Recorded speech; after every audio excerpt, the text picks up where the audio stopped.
வழிகளில் எல்லாம் அவரை நினைத்துக்கொள், அப்பொழுது அவர் உன் பாதைகளை செவ்வைப்படுத்துவார். நீதிமொழிகள் 3:6. நீ எதை செய்தாலும் ஆண்டவரை மனதில் வைத்து செய், அப்பொழுது அவர் உன் பாதைகளை செம்மையாக்குவார். நீதிமொழிகள் 3:6. In all your ways submit to him, and he will make your paths straight. Proverbs chapter 3 verse 6.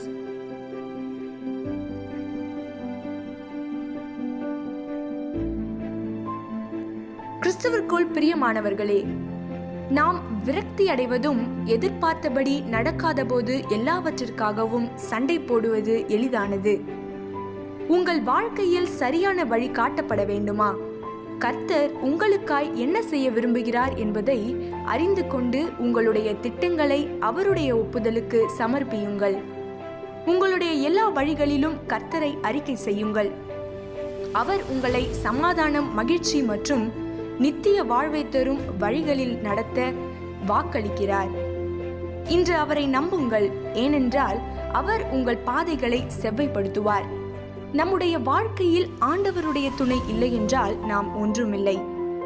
அவர் நம்முடைய வாழ்வில் துணையாக வர வேண்டும் என்றால் அவரை சார்ந்து விசுவாசத்தோடு வாழ வேண்டும்.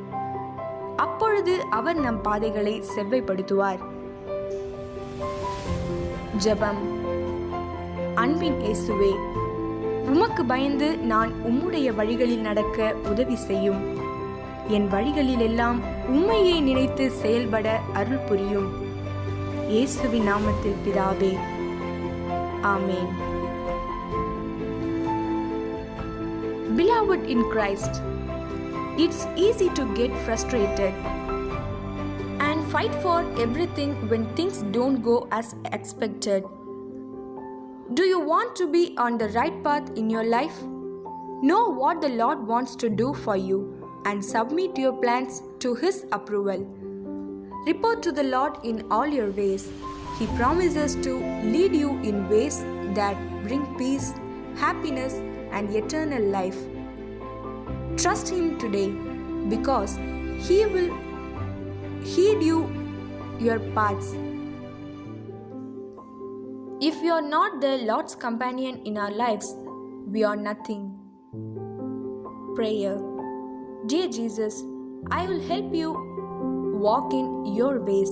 Grant me to think of you in all my ways.